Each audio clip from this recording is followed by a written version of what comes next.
with regard to digital health, I think what we're seeing is that it's an evolving area where FDA is trying to use a risk-based approach to the regulation of emerging technologies.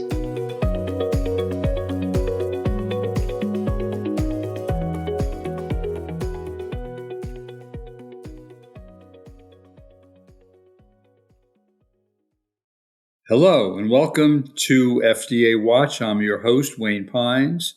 As you know, we're the only independent, nonpartisan national forum dedicated to discussing FDA. So I welcome you to this podcast. I want to remind you, if you haven't subscribed to our podcast yet, you can do so by going to FDAWatch.net. Now, if you're driving in a car and listening to this, don't do it. Make sure you stop and then go to FDAWatch.net.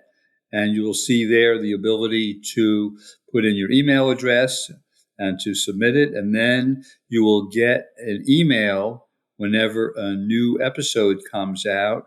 In this episode, we're going to be focusing on medical devices. We have two very knowledgeable guests. But first, let me get to some headlines. Peptides. Peptides have been in the news a lot lately. We're watching to see what FDA will do with peptides. An FDA advisory panel last month voted to recommend allowing compounding pharmacies to prepare 6 peptides. FDA staff has some issues with the safety and effectiveness. They expressed those views. Robert Kennedy, the Secretary of HHS, of course, has been an advocate for peptides. I regard this as a bellwether issue because we'll see how the relationship goes between the FDA staff, the new leaders at FDA itself, and HHS, and others within the administration who support the greater use of peptides. Very interesting issue. From the devices desk, FDA selected Dexcom as the first participant in the agency's new technology-enabled meaningful patient outcomes pilot. That's TEMPO. So that's quite a mouthful. That's a program that will evaluate innovative digital health technologies while allowing manufacturers to collect real-world evidence, in this case, in partnership with Medicare. And the Dexcom program is aimed at diabetes. It's intended to evaluate ways to improve care for people with prediabetes or with type 2 diabetes. We'll see how this goes because FDA is planning to expand the pilot once we know more about how it functions. In the foods desk, FDA has taken 2 additional steps in its effort to phase out certain food dyes by issuing a final order revoking the authorization for 1, orange B, and proposing to revoke authorization for a second one, citrus red number 2. Both of them have largely been abandoned by food manufacturers, so it's not going to have a real impact in the marketplace, but they do signal the intent of this administration to take formal action to deal with color additives and broader food chemical policies.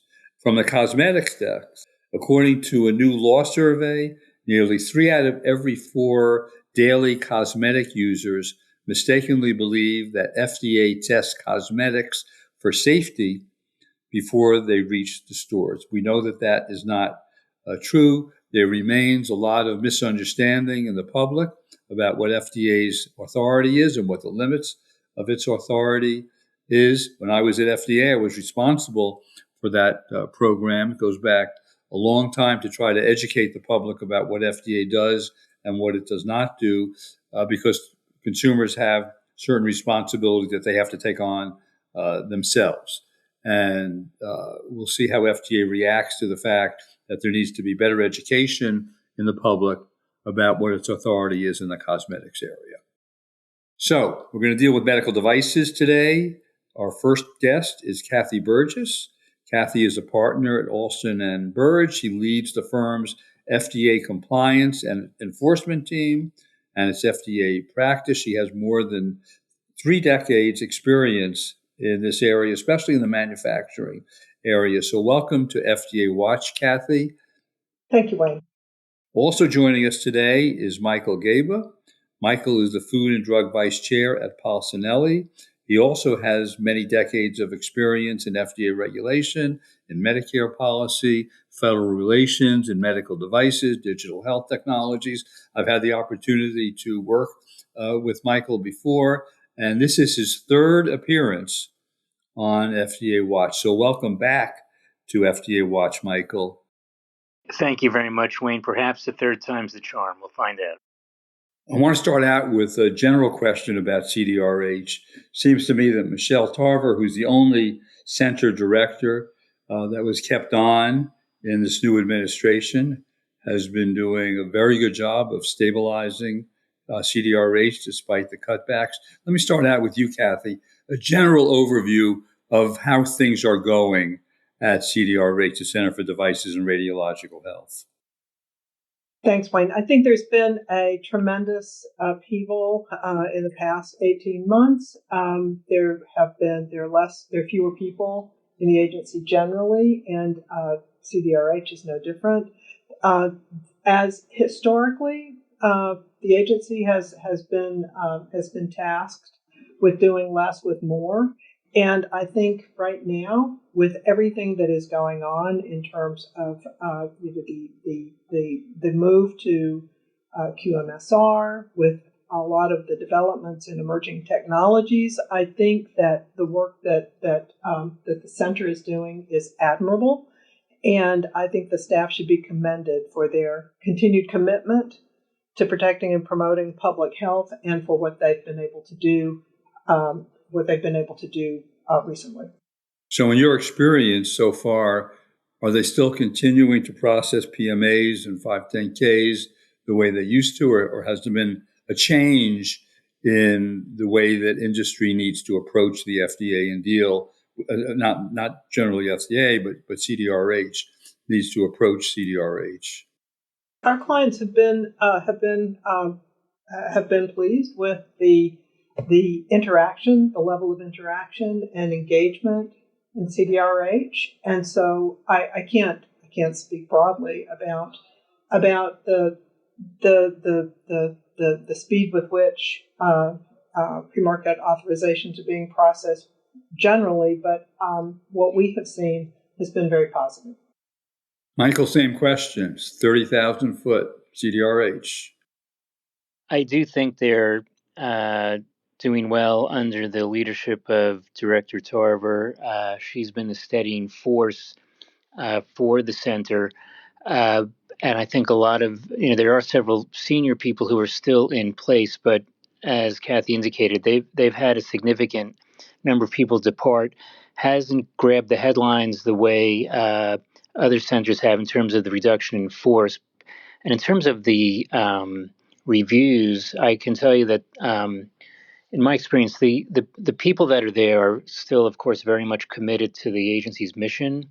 They're very serious about it, and but they're working under extreme pressure because they are being asked to do more with less, as Cathy indicated. And so, what I'm sensing from reviewers is that they have less time to speak with us, if you will. They kind of get in and get out. And it's really all business, and you can kind of feel the tension that they're under and the pressure because they still have to meet their deadlines, and it's becoming just more difficult for them in light of that reduction in force. So what does that mean for a company? Should a company do anything differently because CDRH, as you indicated, has changed somewhat, fewer people, less time? What does a company do in response to the way that FDA is handling their applications? I'll say that companies, stakeholders that are subject to the agency's jurisdiction, certainly when it comes to the review side of the shop, need to be more patient. Don't overanalyze the tone or nature of the communications because it could lead to misinterpretation of the brevity could be misinterpreted for curtness, which is really not the case. And so I think it's just a matter of taking a deep breath, exhaling, but keep doing your job as the stakeholder as you should. And I like to think things ultimately work out in the end. I'd just like to add that I think another thing that the industry can do is just be prepared. Anticipate the kinds of questions that FDA is going to ask, if at all possible. Make sure that you've got the right level of information. Don't overwhelm the agency, but sort of put yourself in the regulator's shoes and do your best. Industry should try to anticipate the kinds of questions and the information that the agency is going to want to receive. I think we all anticipate that there will be continuing rehiring. Do you think that will relieve some of the pressure, Michael? Well, perhaps over time, Wayne, because there's a lot of institutional knowledge that's leaving the building, and so while the center can sort of replace the FTEs, they're not going to be able to replace the historic knowledge that quickly. So it will take some time, I think, to rebuild, but it's a worthy effort for sure. Cathy, I want to go to one topic that I know that you spend a lot of time on, and that's manufacturing issues. Yes. What's going on in terms of device manufacturing and the way that FDA oversees it? So there's been a fairly significant change. On February 2nd of this year, the FDA promulgated the Quality Management System Regulation, or it became effective, and replacing the QSR. And while what that means, it's not just a question of the name of a name change. There are different requirements that manufacturers will have to get used to. If they have not been, mostly domestic manufacturers. This is a FDA's effort to harmonize with international consensus standards. But there are a few points that are going to be different for manufacturers. I think first of all, the risk management has to be built in from the very beginning. That is going to be a huge change. And second of all, documents or reports, analyses that were previously not subject to FDA's inspection, for example, audit reports, internal audit reports, quality management review minutes, those are now subject to FDA inspection. And I think that it's going to be a change for manufacturers to understand how to manage that and how to provide that information when FDA arrives for an inspection. Does that add up to delays in applications, or what does it add up to as a practical matter? Well, I think one thing in the short term is going to be an issue is that there has been, we're aware that because people don't expect their audit reports to be subject to FDA inspection, there's a lot of critical information that may be in those reports, which FDA will see when it comes in for an inspection, and there could be a ripple effect. When FDA reacts to what may be information that it previously did not understand about a particular site. If I may jump in here, I agree with that and would add that in terms of what it means is that I know from client experiences that shortly after February 2nd, clients were being inspected against this QSMR standard, and they weren't really as prepared as they should have been, and therefore it results in more Form 483s being issued. So the agency is flagging more deviations from the regulations, the newly instituted regulations under QSMR. And those 43s can then also result in more warning letters. So I think despite the fact that, as we were saying earlier, there's been a reduction in force, I think this transition to QSMR has triggered more compliance activity, certainly early in 2026. I'm hopeful that as time goes on and companies start to figure it out a bit more, this will sort of smooth out and get back to a normal cadence of compliance activity. So let me ask you the same question I asked Cathy. What does it mean? Are you seeing delays as a consequence, or is it more interactions with FDA? What's happening in the real world? From my perspective, and I welcome Cathy's input on this as well, from my perspective, with the institution of QSMR, this is really on the inspection side, so unrelated to getting the products through the FDA in the first instance. It's more about ensuring compliance once you're on the market. And again, QSMR speaks to total product life cycle, so there's a lot going on.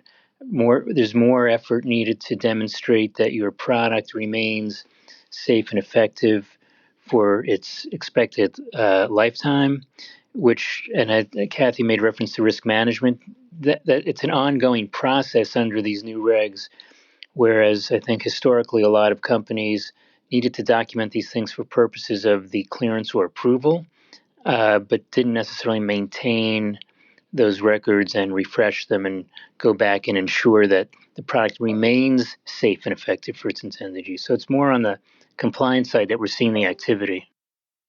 And I don't want to leave the implication that this has anything to do with the new leadership at FDA or the new administration. This was happening before, and now it's being implemented. Is that correct? Yeah, this is an effort to move towards harmonization, and I'll just to echo some of what Michael was saying. And Wayne, maybe this addresses the question that you asked in a slightly different way. When FDA comes in and conducts an inspection and sees information, either there's an absence of risk management or information that it expects to see, or it sees information in negative information about manufacturing processes in internal audit reports, and a company receives a 483, for example, receives 483 observations, or possibly a warning letter if they have not addressed those observations sufficiently. What happens is there's a tremendous amount of time and effort that goes into responding to those observations, and that can divert resources from ongoing manufacturing activities and from any sort of effort to prepare applications. It requires a shift in resources on a temporary basis. And I agree with Michael that I think this will smooth out over time, because companies will become more aware of the fact that this is an expectation. I'll say one thing that I think is important for listeners to understand is that if they have combination products, that the QMSR elements there are certain QMSR elements that will apply to that combination product. So it's going to be important, even if the primary mode of operation is the drug, there has to be an understanding that things have happened on the device side, and companies need to be prepared for any sort of inspection-related requests that are within FDA's authority under the new regulation. Yeah, sounds like it's keeping both of you busy. Very. Yes. Let me go on to another topic: cybersecurity. Cybersecurity is an issue across the board. Michael, let me again start with you here. Talk a little bit about what's going on at CDRH with regard to the implementation of requirements for cybersecurity. Well, thank you, Wayne. Again, the cybersecurity is sort of an element of quality management system regulation, and it's being wrapped for the totality of the life cycle of the product. So, instead of it just being, it's no longer just an IT issue. I think a lot of people think of cybersecurity and you think of your your computer at work or at home, and it's about a fix here, a fix there, authentication issues, encryption issues. For the FDA, it's much more than that. It's really thinking of cybersecurity as a program that's part and parcel of your quality management system. And so it's just much more robust in terms of what's expected, and it does take a lot of time and attention to ensure that you are meeting the FDA's requirements as part of your product development. This is part, so not only is it subject to inspection, as we've been talking about on the back end, but it's a very important element of your application in the first instance, whether it's a clearance or an approval. So you have to have a cybersecurity, program or element in your application these days? Absolutely. Yes. Yes, and I think that's not it's probably not focused on enough at the moment by companies. But I'll turn it over to Cathy and love to hear your thoughts on it. Yeah, I think that it is important to have a program, Wayne, and I think that FDA has helped industry by issuing guidance.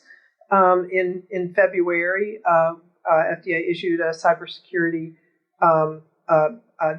guidance document, which should help industry understand exactly that the expansive scope of these requirements, because the guidance applies to all devices with cyber considerations. Any device that's got a device software function or that contains software or programmable logic. And so to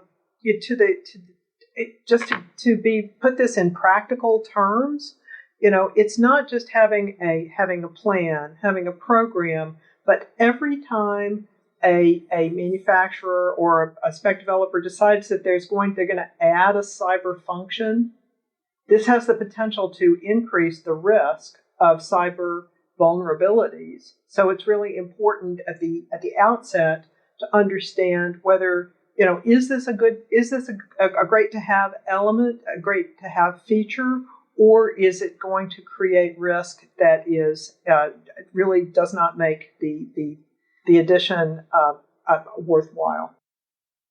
So let me ask you the bottom line, both with regard to the manufacturing process changes and cybersecurity, starting out with you, Cathy, in this case. Are devices, as a consequence of these new programs being implemented by CDRH, again, they would have been implemented regardless of administration. And again, I don't want to leave the implication that this has anything to do with politics, so to speak. But are devices going to be safer? Cathy? Well, I think that's the intent here, in terms of so applying risk management principles throughout the life cycle of the product ought to help in terms of safety and security, and making sure that there aren't things that appear out of the blue that are not well understood. So I think that is the intent. And I also think that, as we're looking at cyber, I know we're going to talk in a few minutes about some of the other emerging technologies, but historically, FDA has been challenged.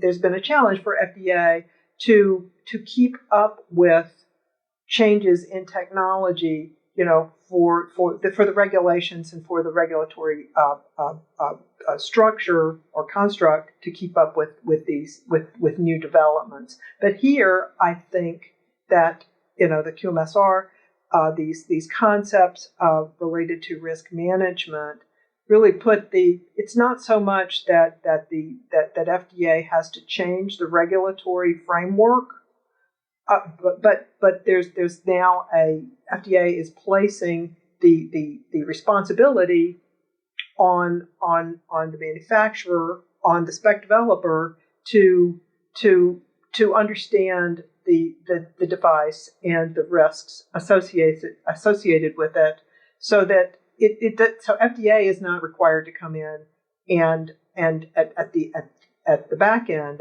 and determine and tell a company that there's a problem, or come in after a problem has developed and then take some sort of administrative or enforcement action.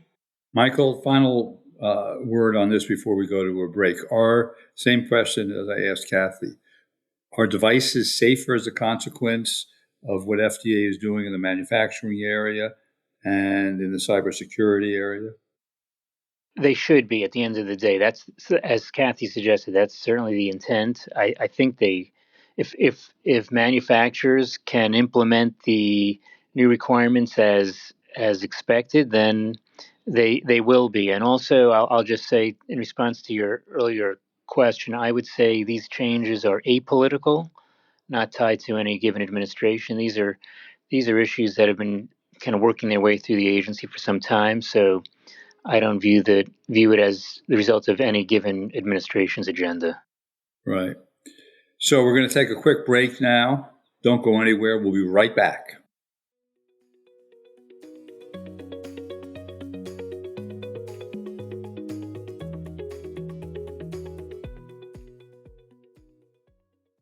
And we're back. We're chatting with Cathy Burgess of Alston Bird and Michael Gaba of Polsinelli. I want to shift gears and talk about digital health.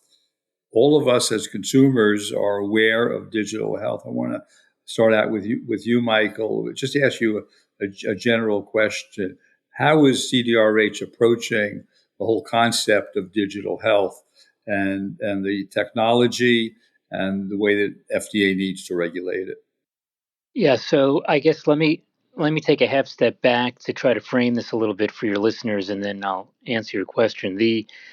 This really is born out of an effort now a decade old when Congress first put into effect language through 21st Century Cures, which defines software as a medical device. Because there was, before that time, the agency took the view that any kind of software that touched healthcare, even if it was a electronic health record, was a medical device, and they would choose to exercise enforcement discretion.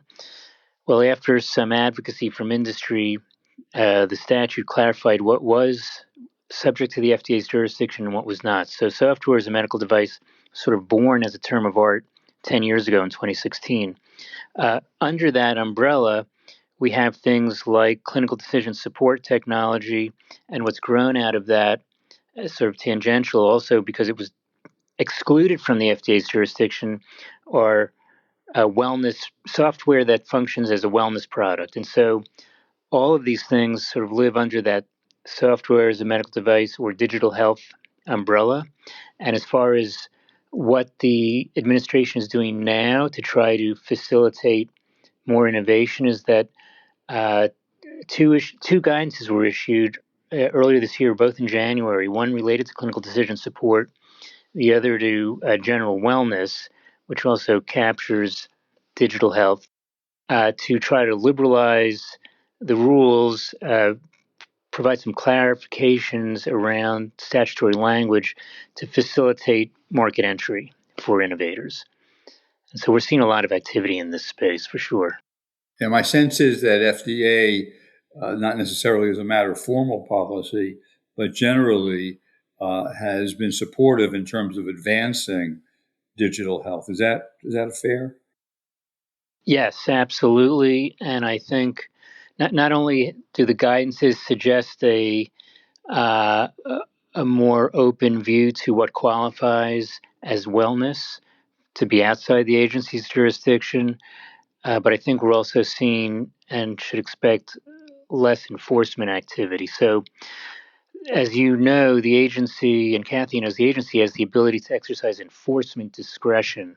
They usually don't publicize that, but you know it when you see it because there's a lack of enforcement. You can see products on the market that if those who take the time to evaluate it would say, well, that's a medical device and it may not have the proper clearance, but the agency takes a hands-off approach. And so I think that's the space we're living in at the moment. I'm not suggesting that it's the Wild West by any stretch, but I think there is a recognition that there's less enforcement a greater willingness by the agency to allow companies to develop software that to allow it to enter the marketplace with less oversight.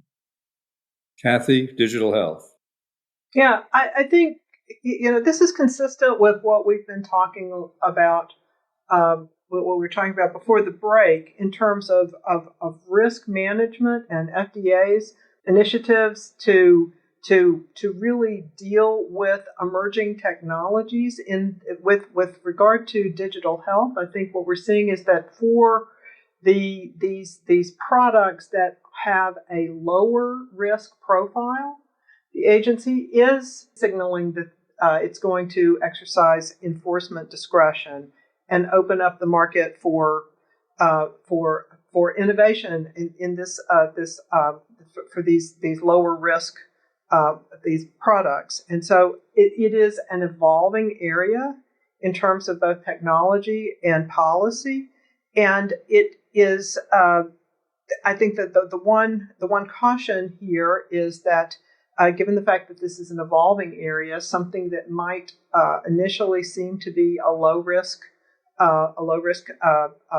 device or product, if that's what we're talking about, it is we may learn, or the agency may learn after exercising enforcement discretion, that there were risks that were not previously understood. So, as I said, it's an evolving area where FDA is trying to use a risk-based approach to the regulation of emerging technologies.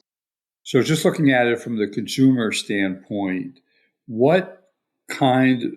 We use the term digital health.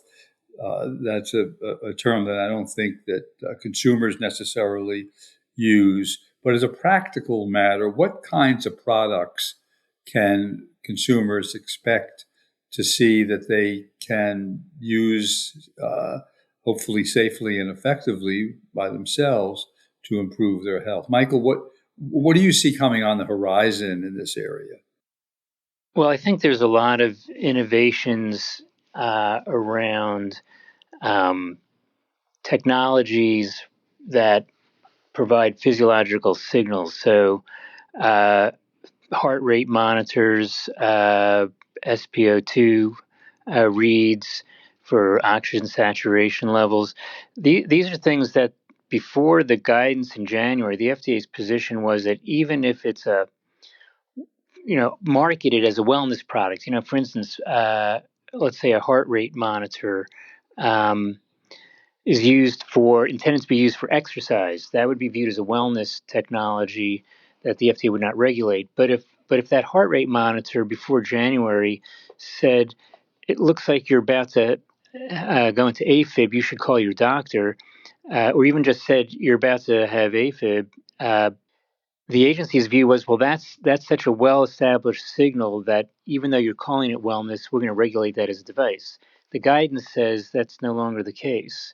So even if you're wearing your Apple Watch has software built in that gives you a blood pressure reading, the FDA's view was if it reads 140 over 90, everybody understands that's hypertensive. That alone triggers medical device status. That's no longer the case under this guidance. So I think we're going to see technologies that are going to provide more kind of traditional medical information that the FDA would position as wellness products. So they're leaving it to the consumer to make the judgment about what to do with that information when they get it. Now, one little caveat is that I think, and Cathy, correct me if I'm wrong, but I believe that in those cases, if the device goes further and warns or advises the consumer to go see a doctor or call their doctor, or you should go to the hospital, that becomes a medical device. But the signal itself, by itself, is not enough to trigger device jurisdiction according to the agency's guidance. I think that in some cases, that the agency will allow a wellness product that notifies a user that an evaluation by a healthcare provider may be helpful. Yeah. But it's a question of risk and how far off the mark or how far out of out of whack is the signal or the measurement. So if Right. it's and if it is something, there again, I think it's a risk-based approach, and so there are if this is something that's being used for wellness purposes, and if there's something that says your blood pressure is slightly over it's slightly over normal, I don't know that that's going to necessarily result in the regulation of that blood pressure monitor, but I think Right. if there's a more significant type of issue, then that's where I think we're going to see the enforcement FDA not exercise enforcement discretion. Well, it creates the need for more education for consumers in terms of how to use these products and how to benefit from them and how to read the data. And hopefully that'll take place, because unless consumers understand how to use the products, then there could be some safety issues or some adverse consequences. Agreed. Again, I'm shifting gears. MDUFA, Medical Device User Fee Authorization. 2027, there'll be a law passed. What's going on in terms of that? Usually, there will be an increase in fees. There'll certainly be an increase in fees. That's based on the 27 budget proposed by the administration. There may be what we call, Christmas tree decorations. That is, other elements that are added. An overview, again, let me start here with Michael. What do you see going on in terms of the MDUFA discussions right now? Thank you for that question. The trade associations tend to represent the industry at the table. Of course, what industry wants in exchange for fees, and usually an increase in fees, is accountability by the agency to meet deadlines as far as interactions with regulated stakeholders and having meaningful exchanges, and again, making a high percentage of those deadlines in a functional, timely way. As far as timing, last month the agency released proposed recommendations and draft commitment letter, which is currently under review. And there's also going to be coming up a final public meeting that FDA will host on the proposed MDUFA 6 recommendations. Importantly, from an overall timing perspective, it's important to recognize that our current MDUFA statute, which is MDUFA 5, runs through the government's fiscal year that will end September 30 of 2027. So that's the window we have to operate in for Congress to ultimately take up legislation, which will probably happen early in the new calendar year to get something passed by the end of its fiscal year in 27. All right, historically, that's been the case. Cathy, what do you see going on with MDUFA? And do you see any changes that will emerge from the discussions other than an increase in fees? Well, I think there are a few additional opportunities to meet with FDA, and that's always a good thing. There's a new submission type for pre-subs, and the de novo meeting, 30-day meetings. Also, there's a pilot. The pilot under MDUFA 5 is something that was seems like that might have some traction here, and also some more detailed. I think we may see a more detailed major deficiency letters coming out of this. Okay. Any final words? Again, we've talked a lot about a number of subjects, but Cathy, anything else we should have covered as we're looking at the medical devices landscape here? I think the only thing, Wayne, is AI, which it's hard to look at the news or listen to the radio and not hear some sort of discussion about AI. I think it's important for everybody to understand that it's for medical devices, this is another emerging technology, and FDA is trying to sort out how for example, virtual and augmented reality in medical devices can present opportunities and risks. And I'll say the one thing about that is that for AI, the main risk that I see is that in terms of change management, AI will possibly make a change to a device that might otherwise require a new 510K, but because of the way the AI functions, there wouldn't be the same change management process. And so for that reason, FDA has a predetermined change control plan guidance for industry, but at the moment, it does not appear that industry has really availed itself of the PCCPs. Michael, final word. What else on the landscape? Well, that I think we've covered it, and Cathy's final comments there about AI are really spot on. In addition to AI being used to augment software and put us in a new realm of kind of virtual realities, I'm aware of some technologies in development that are intended for the wellness space to help folks cope with various chronic conditions, and think about memory loss and Alzheimer's. That if they're designed to allow people to cope with their condition or disease, just on a day-to-day basis, these are technologies that are using algorithms and AI technology to learn off of itself, and again, when those, as Cathy suggested, when those products may start to integrate intended uses that start to bleed into the device world, that's going to we're going to have to watch that closely. I think there's a lot of gray area in this whole digital health space that will hopefully work its way through over time, but we're all learning as we go. Right. AI is going to change all of our lives. With that, let me turn briefly to our resource link segment. The way that this works is that I'm going to describe some resources that if you go to fdawatch.net, our website, you can link on to all of these resources. And I encourage you to do that. Pharma resource link, mifepristone.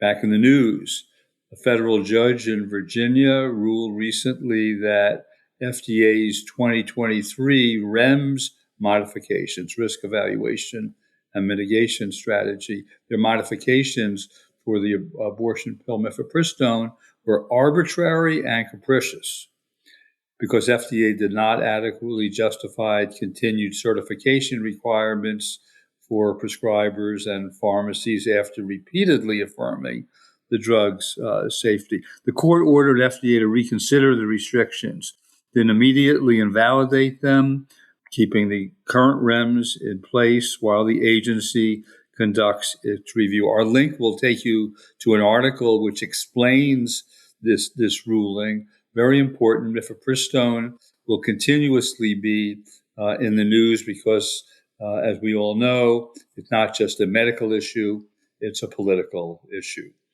Our devices resource link, according to MedTech Dive, AIDOC,